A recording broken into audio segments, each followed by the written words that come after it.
Hi, my name is Benedict. It is the first day since that video about the dancing EQ points and certain companies' interesting choices about that. It's the first day that I haven't had hate mail about it, so that's something. And for the person who suggested that if I made nice, positive, helpful videos showing technique and what have you, that I'd get far more views, as I pointed out, sad, but the reality is I'm up over 600. I didn't even look today at how many it was at. It was up over 600 views for that video where the manufacturer actually got very, very badly behaved versus other videos which are struggling to make 50 views, where I have been helpful and positive and what have you. I'm not going to change what I do, and nor was I ever going to go back and change that video. Maybe my approach ended up being slightly suboptimal, but once people started being hateful, especially the manufacturer, I was never going to change it. I will not give in to bullies. I will not give in to tyranny. And that's a slight factor in this video. We're looking at EQ, how it's your very best friend, and all of this stuff about how the phase shiftiness of EQ is some kind of fiend that's going to come out and destroy Western civilization is, well, it's up there with book burning.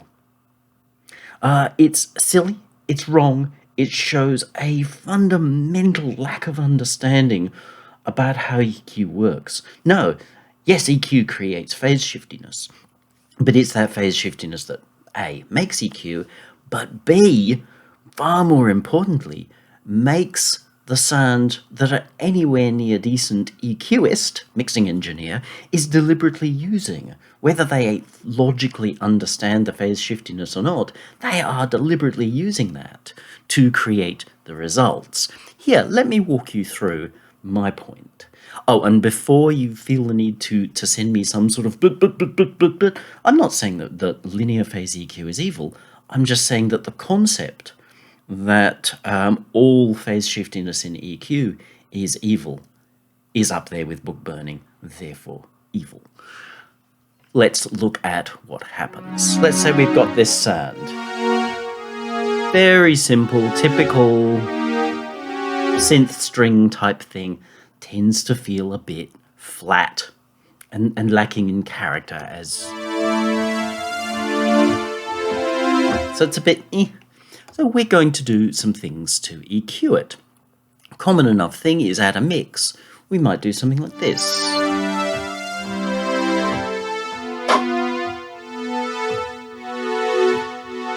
And the thing that you wonder at is, how can such a small EQ move have such a dramatic difference? And you think, well, okay, we must be super sensitive to frequencies. Well, we kind of are. But there is far more to it than that. To think that it's only the frequency that we're hearing, and therefore it sounds, shall we say, better, is missing half the point. So we might say, okay, let's create a more interesting EQ curve. Here's one I prepared.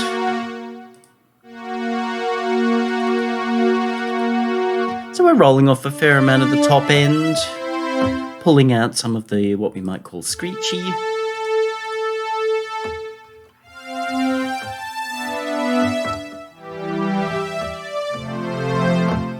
Sounds better.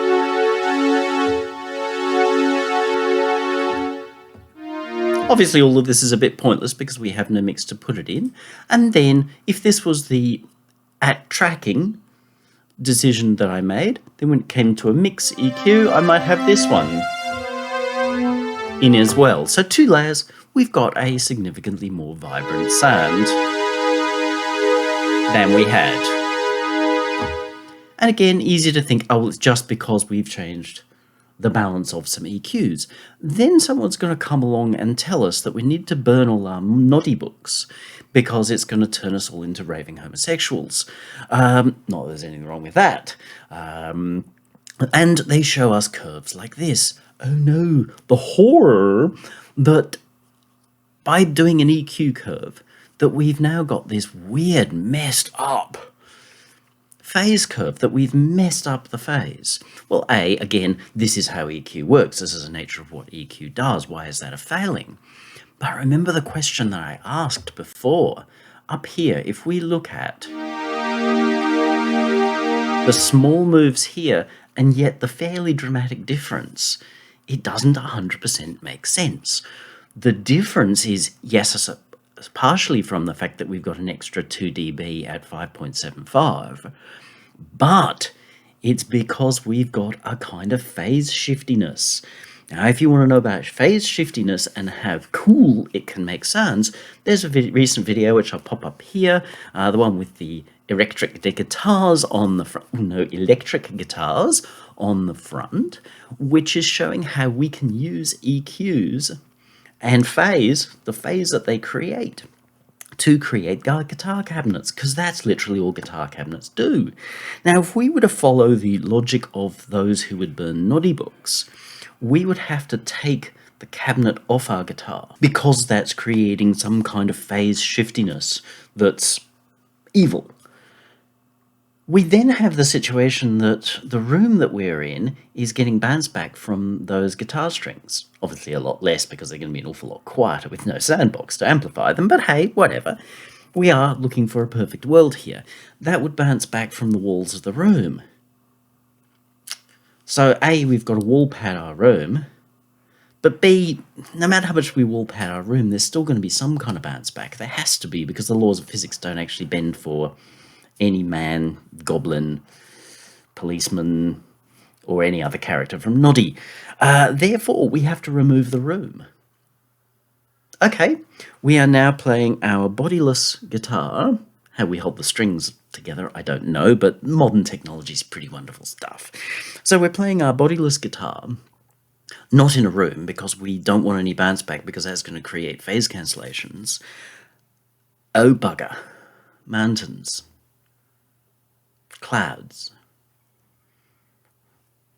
We better take ourselves into outer space to play our bodiless guitar so that we get no bounce back. Slight problem, humans can't breathe in space, and nor does sound propagate in space. So you see that they're creating a logical fallacy, a logical impossibility, out of an emotive argument that doesn't stand extrapolation, as in adding extra poles to take us from here to wherever we might get if we were to take that path. The reason that EQ works so effectively and is so cool is that it does change phase, just as we end up with phase alterations in the guitar body or in the body of our piano or harpsichord or saxophone. It's got a body, and all the phase bounciness inside is what creates saxophonics. Same with a trumpet. The sound bouncing around inside the tin tube is what actually makes trumpetiness. Otherwise, we would just end up with, well, a farty noise. A trumpet and a didgeridoo would probably be exactly the same things as each other. The difference between a trumpet and a didgeridoo is how the sound bounces around inside. So we need, use phase to actually create the magic that is nuanced sound, let alone music and performance. So the idea that, oh no, this shifty phase thing is destroying us, is ruining our music and our mixes, is right up there with burning noddy books, because the assumption is truly false. It's actually this phase shiftiness that creates the beauty that comes out of EQ. We'll just switch the re-EQ out. I used it only because it does show the messed upness of the phase curve. How dare they? Here's a few others. It's using Kirchhoff, essentially the same EQ curve, Nova, and Q range. They are all basically doing the same phase effed upness as each other.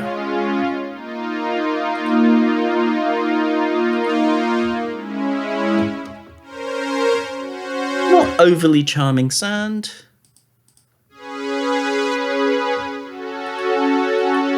Much nicer sound. That is because that synth has no sandbox. So we've got to give it something that defines how it sounds, how it behaves. Yes, we could go down the path of impulse responses, but Benedict will not go down that path. That's also in the arena of noddy burning as far as I'm concerned. But we can do something that does that process more naturally. And guess what? It's EQ with its wonderful phase mutification joy. But wait, boys and girls, there is even more. Since somebody invented the internet, must have been God, after inventing noddy, we've got this thing called dynamic EQ. I've spoken about dynamic EQ in a few places a few times. So as the signal gets louder, we can make the EQ change, which means we're making the phase relationships change. So if we were to think of these, and I probably should have gone to the trouble of automating these, then you would see the phase wobbliness do this. Brilliant. Now that's good, because in a guitar, the way that the sound bounces around inside that box before it spews out for us to listen to is actually going to be a little different depending upon how it's played, where it's played, how it's held, how tightly it's held, all the things that happen to it. Like if we're warping that box, I don't know how much acoustic guitarists warp their box, but we know that electric guitarists warp their instrument. And don't tell me that the solid body has no impact on sound. I think most serious electric guitarists know that the body does have some impact on it. Somehow it has to, because it's got to be vibrating to some extent.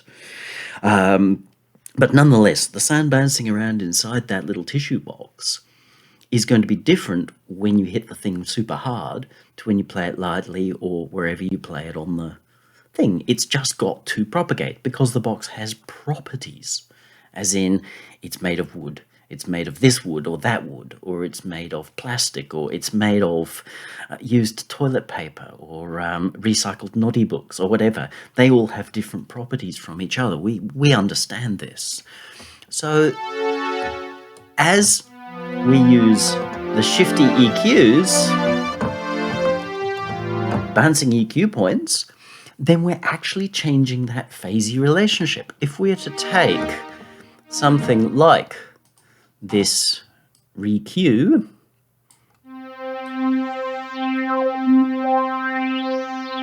we're actually hearing the phase. We go, reminds me a little bit of a phaser of a flanger. And we've all a time or two created points and had them shuffle around.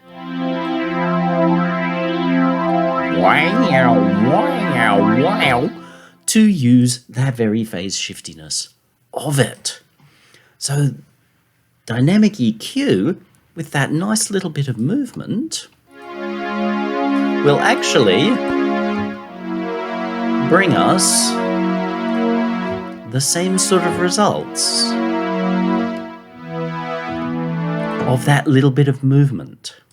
If we go to number 4, drag him back onto the screen, so we got all lined up, I like things to be tight. We've got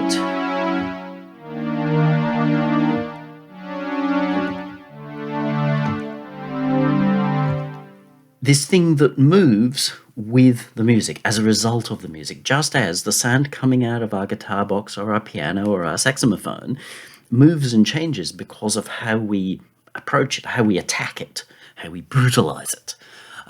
This is now being asked to change like that. But wait, if I were to say stop that little bit of functionality,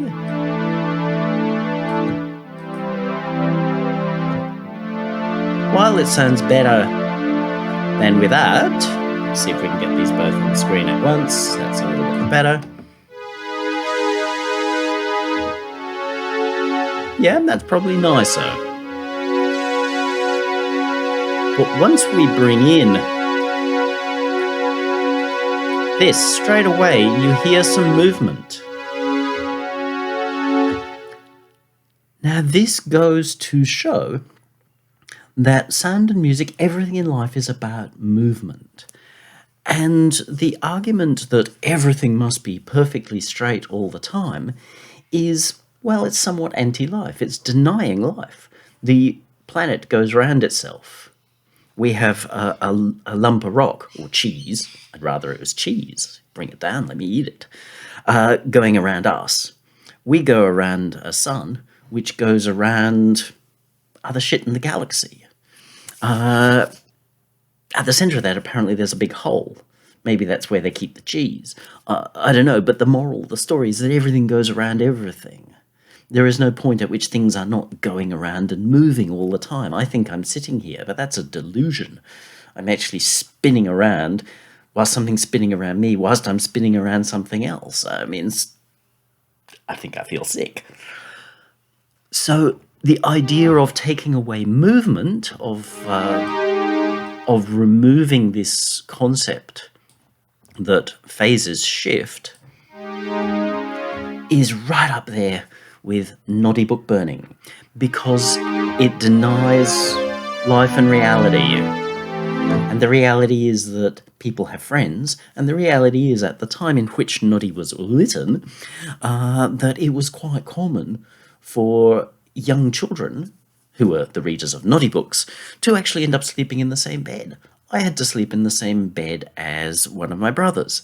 The fact that he went on to be a ballerina, and I have an overwhelming need to listen to high-energy disco, has absolutely nothing to do with sleeping in the same bed and reading noddy. It's just because that brother wanted to go off and do ballet. He's now a high-powered businessman and becoming somewhat famous for that, and married to a girl. And I'm in a partner with, a girl. It was just that, well, I spent time in nightclubs and ended up getting a real taste for high-energy disco. Who wouldn't? It's fun. It moves. So the whole moral of this is that we need to be very, very careful of people telling us things that really don't stack up. When people give you something, do what I did before. We extrapolate. So we take an idea, okay. We add another pole. We go, okay, what if we take it to there? What if we take it to there, to there, to there? And we keep going. Go out to what might be the ridiculous. But that shows you where it's going to go. We start burning books. Where's that going to go? If we start saying that phase shift in music is evil, then we have to take off the bodies of our guitars. We have to remove ourselves from the room. We have to remove ourselves from mountains, clouds, absolutely anything that could create bounce back, because that's phase. That's messing up the purity of our music, man. Which means that we have to move into outer space, which has two fundamental problems. One is that we die instantly, and the other is that even if we were alive to play our guitars, because we have spacesuits, because we're clever, we couldn't hear those guitars because sound does not propagate in space. So we can extrapolate our ideas and go, where does that land? If that lands in us burning books, Sieg Heiling some little dude with a funny mustache, maybe we shouldn't be going down this path. Otherwise, what does reading noddy books bring us?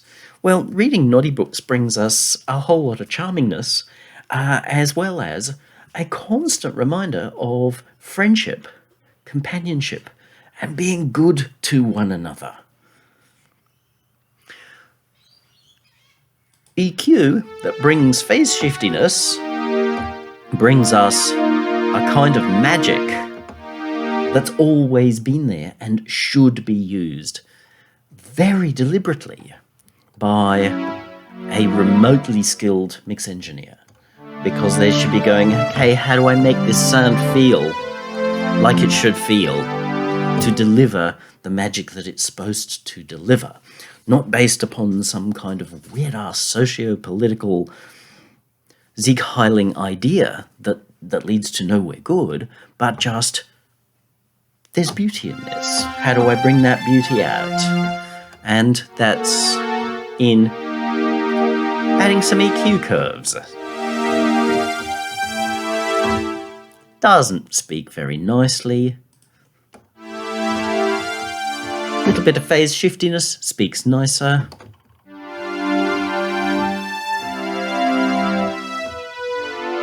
More phase shift.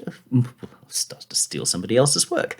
More phase shiftiness and dynamic phase shiftiness, fancy phase shiftiness,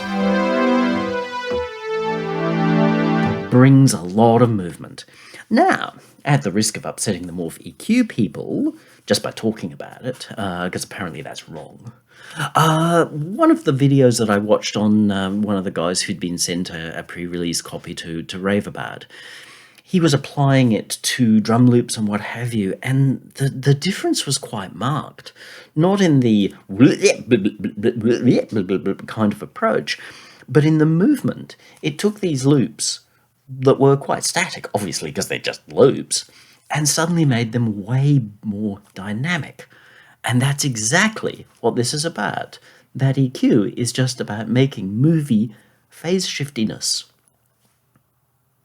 So, when somebody tells you that you must use a linear phase EQ, ask him how he feels about A Holiday in Space,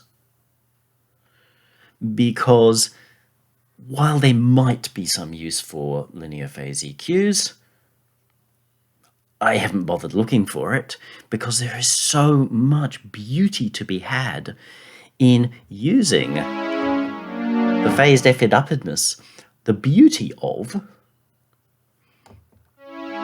the phase shifts that EQs bring us. And that is where the real magic is. And those that go around trying to say about some kind of weird-ass idea that doesn't make sense, their mixes never work. Their mixes don't make sense. They might be able to say, oh, but I'm at, minus X number of LUFS, which is what, Spotify told me. Okay, great. Keep Sieg Heiling your lord. I'm not interested in that. I'm interested in creating beauty. And this is how we do it. We do it by using what's wonderful about EQ, which is that it has a wonderful effect on phase, which is essentially the same wonderful effect that whacking a tissue box on some guitar strings has, that whacking a packing crate on a piano has. Do it, boys and girls. This is what makes rock and roll great.